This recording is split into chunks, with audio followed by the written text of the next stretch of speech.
मिट्टी से जुड़ी मेहनत, खेतों में बीतता जीवन। किसान हर दिन सोचता है घर चलता रहे, आज भी और कल भी। मौसम बदलते हैं, फसलें बदलती हैं, खेती के साथ साथ घर की जिम्मेदारियां भी चलती रहती हैं। भविष्य की इन्हीं जिम्मेदारियों को पूरा करती है एनपीएस, जो किसानों के कल को नया भरोसा और पेंशन की पक्की गारंटी देती है। एनपीएस भारत सरकार के अंतर्गत पीएफआरडीए के द्वारा एक विनियमित योजना है जो किसानों के लिए बुढ़ापे में पेंशन सुनिश्चित करती है।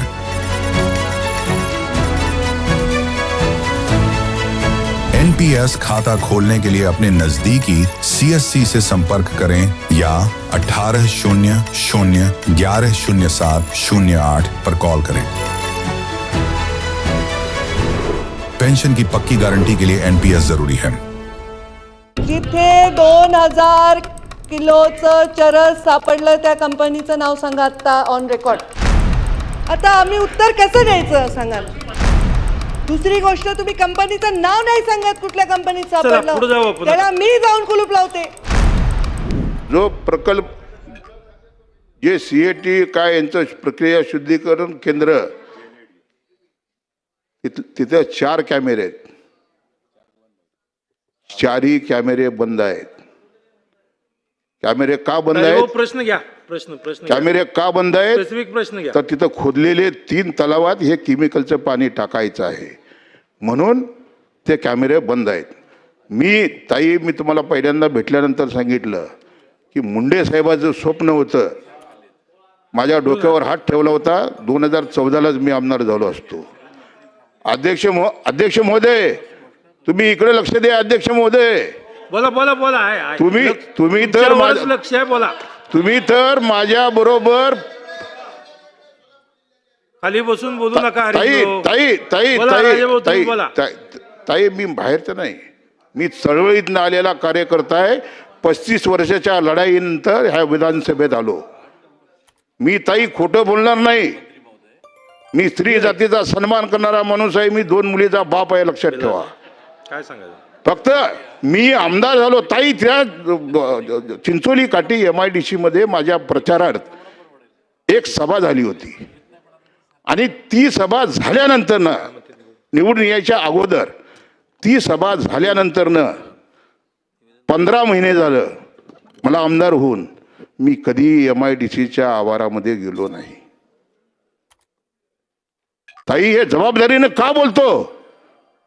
ही सर्व माहिती 15 महिन्यामध्ये घेत होतो। शेतकरी तक्रार करत होते, मी तुमच्याकडे तक्रार, प्रदूषण मंडळाकडे तक्रार, उदय सामंत साहेबांकडे तक्रार, ह्या सर्व तक्रारी केल्यानंतर ना तुम्हाला दाखवण्यासाठी ही मलमपट्टीचं कारवाई केली। 1-1 लाख रुपये दंड, आणि तुम्ही विधानसभेत हे उत्तर द्यावं। मी अर्जुन खोतकर साहेब बोलले, अहो 2-2 हजार किलो चरस, या देशाची भावी पिढी उद्ध्वस्त होण्याचं काम त्या चिंचोली काठी MIDC मध्ये होत होतं। हजारो लोकांना रोजगार देण्याला आमचा विरोध नाही, पण जी 158 हेक्टर जमीन आमच्या शेतकऱ्याची खराब झालेली आहे, ती तुम्हाला ताब्यात घेऊन त्या शेतकऱ्याला नुकसान भरपाई द्यावी लागेल। व मी जे बोललो, 1 मिनिट मंत्री महोदय निवेदन करा। मी सदर 6 उद्योगाकडून अंतिम आदेशाच्या अनुसरून प्रदूषण नियंत्रणासाठी आवश्यक उपाययोजना करण्यात आल्या असून अंतरिम आदेशाच्या अधीन राहून उत्पादन प्रक्रिया सुरू आहे। मग काय अडचण आहे? मी निलंबनाची मागणी केली, म्हणजे शेतकरी देशोधडीला लागला। या देशातला तरुण चरसमध्ये वाहत गेला। हे सगळे उद्योग तिथं होत आहेत, जनावरं मिळली जात आहेत, तिथं तुमचं कुठलीही शेती होत नाही। आणि ताई तुम्ही म्हणताय हे खातं माझ्याकडं नाही, ठाणे क्राईम त्यांनी आरोपी पकडल्यानंतर ना, ऐका, त्यांनी आरोपी पकडल्यानंतर ना ताई चिंचोली काठी महाराष्ट्राच्या देशाच्या नकाशावर आली। हे धंदे त्या केमिकल कंपन्यांमध्ये चालू आहेत।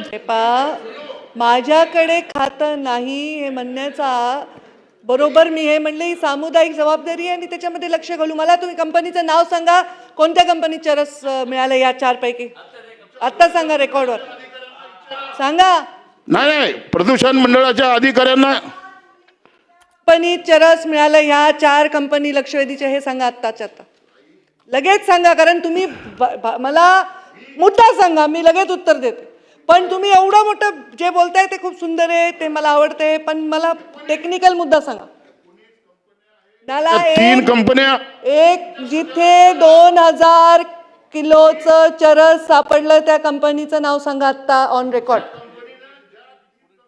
आता आम्ही उत्तर कसं द्यायचं सांगा ना. परत चरस सापडलं हे तुमच्या लक्षवेधीत उल्लेख आहे का? नाही, माझं काय म्हणणं आहे, उल्लेख आहे का लक्षवेधी? ठीक आहे मंत्री महोदय.